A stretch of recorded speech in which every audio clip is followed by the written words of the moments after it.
Past perfect tense is used to talk about an action which was happened in the past before another action. Welcome to Spanglish Tube. This is Mr. Tesfai, and today we're going to continue the next part of the English grammar and the ACT part. አብራችሁን ስለሆናችሁ አመሰግናለሁ። ውድ ዩቲዩብ ቻናል ተከታታዮቼ እንደተለመደ ሁሉ ሼር እንድታደርጉልኝ ጠይቃችኋለሁ። ዛሬ ወደ ቀጣዩ ጥያቄያችን ስንመጣ እንግዲህ እንደምታዩት 31ኛ ላይ ደርሰናል። The moment he blank the room, he blank something was terribly wrong. A entered, realized. B had entered, realized. C entered, had realized. D was entering, realized. ይህን ጥያቄ እንግዲህ እንዴት አድርገን እንደምንመለከተው በጋራ የምናየው ይሆናል። እዚህ ጋር የምናየው there are two actions whether happen at the same time or consecutively ሊሆን ይችላል። ወይ ተከታታይነት አላቸው፣ አንድ አክሽን አልቆ ሌላኛው አክሽን ተከትሏል፣ ወይ ደግሞ simultaneously at the same time happen አድርገዋል። ከሁለቱ አንዱ አክሽን ነው የሚሆነው። ነገር ግን ፓስት ፐርፌክት እና ሲምፕል ፓስት ቴንስን አሁን የግድ ማብራራት ይኖርብናል። ፓስት ፐርፌክት ቴንስን ስንወስድ ሁልጊዜም ትልቅ ዝምድና አላቸው ከፓስት ሲምፕል ጋር። ፓስት ፐርፌክት የሚያሳየው ሁለት አክሽኖች ፓስት ላይ ሃፕን ያደረጉ ወደ ፕሬዘንት ያልመጡ እዛው ላይ አንዱ ድርጊት እንዳለቀ ከአንዱ ድርጊት ማለቅ ተከትሎ ሌላኛው ድርጊት ሲከተል ነው። ሁለት አክሽኖች አሉን፣ አንዱ ይቀድማል፣ አንዱ ይከተላል። ስለዚህ የመጀመሪያው አክሽን ሃፕን አድርጎ ኮምፕሊትድ ሲያደርግ ፓስት ፐርፌክት እንጠቀማለን። ከዛ ሁለተኛ አክሽን ደግሞ እዛው ፓስት ላይ ሃፕን ሲያደርግ ሲምፕል ፓስት እንጠቀማለን። አንድ አክሽን ብቻ ላይሆን ይችላል። ስፔሲፊክሊ ሚሊየንስ ኦፍ አክሽን ፎሎ ቢያደርጉ የመጀመሪያውን አክሽን ተከትለው ቢመጡ መጀመሪያ ላይ ያለቀውን አክሽን በፓስት ፐርፌክት የገለጽነውን አክሽን ተከትለው ሚሊየንስ ኦፍ አክሽንስ ቢመጡ በሲምፕል ፓስት ነው የምንጠቀመው። ሲምፕል ፓስትስ ደግሞ ብቻውን ስንጠቀመው እንዴት ይሆናል ስንል ሳይመልቴኒየስሊ አንዱ አክሽን ሌላውን አክሽን ተከትሎ የሚመጣ ጊዜ ደግሞ አለ።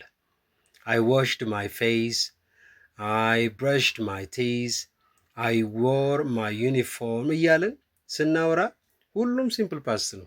ይሄ አሁን ፎሎ ሲኩዌንስ ኦፍ አን አክሽን ወይንም ኦርደር ኦፍ አን አክሽን ነው። ኦርደር ሲሆን ሲኩዌንስ ሲሆን ሲምፕል ፓስት እንጠቀማለን። አሁን በዚህ አረፍተ ነገር ላይ የምናየው ምንድን ነው? የድርጊት መቀዳደም ወይንስ ደግሞ ሲኩዌንስ ኦፍ አን አክሽን? አንዱ አክሽን አንዱን ተከተለ ወይንም የአንዱ እንዳለቀ ሌላኛው መጣ የሚለውን ማየት ይጠበቅብናል ማለት ነው። ስለዚህ አሁን ቁልፏ ነጥብ ምንድነች? the moment የምትለዋ ነች። the moment he blank the room እንደገባ ክፍል ውስጥ ምን አለ? ተገነዘበ። እንደገባ ነው የተገነዘበው። ስለዚህ ይሄ ሪያላይዜሽኑ የመጣው ከመግባት ጋር ተከትሎ ነው ማለት ነው። ባይገባ ሪያላይዝ አያደርገውም ነው፣ ወይንም ሪያላይዝ ስላደረገ አይደለም የገባው። ሪያላይዜሽኑ ቀድሞ አይደለም ሃፕን ያደረገው ማለት ነው። ስለዚህ the moment የምትለዋ አሱናስ ማለት ነች። በሌላ ቋንቋ አሱናስ he blank the room, he blank something was terribly wrong። ይሄ ሳይመልቴኒየስሊ የተፈጠረ ነው እንጂ አንዱ አክሽን እንዳለቀ ሌላኛው አክሽን የመጣ አይደለም ማለት ነው። ይህ ከሆነ የምንጠቀመው ፓስት ፐርፌክትን እንረሳና ወደ ሲምፕል ፓስት ቴንስ እንመጣለን። ሶ ምን ይሆናል? the moment he entered the room እንደገባ he blank something was terribly wrong እንላለን ማለት ነው። ነገር ግን ፓስት ፐርፌክት እንዲሁም ምን እናድርግ? ለምሳሌ ፓስት ፐርፌክት is used to talk about an action which was happened in the past before another action ነው የሚለው። አሁን which was completed, which was happened ነው ያለው። ኮምፕሊት ማድረግ አለብን። ይሄ ግን ኮምፕሊትነሱን መጀመሪያ ላይ የመጣ አክሽን ኮምፕሊትነሱን አያሳየው። ያም ስለሆነ መልሳችን ኤ ሲምፕል ፓስ ወይንም entered in realized ይሆናል ማለት ነው። So what we just come into the next here, in exactly 1 year from now they blank their golden wedding anniversary. A will celebrate, B celebrate, C will be celebrating, D will have celebrated. አሁንም የምናየው ነገር አለ። ሁልጊዜም እንዲህ አይነት የግራመር ጥያቄዎችን ስንሰራ ግልጽ የሆኑ ጥያቄዎች አሉ ሳይሆኑ ሲቀሩና ደግሞ ትንሽ የሚያሻሙ አምቢጊቲ ካላቸው ቀጥታ ዳይሬክትሊ ወደ ታይም አድቨርቡ መሄድ ነው።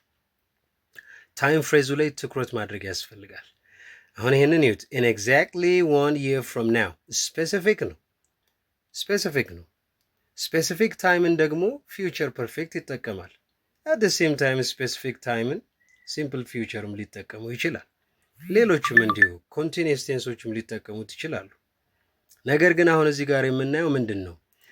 ልክ የዛሬ ዓመት ካሁኑ ተነስተን ስንቆጥር ልክ የዛሬ ዓመት ምን እያደረጉ ነው የሚሆነው?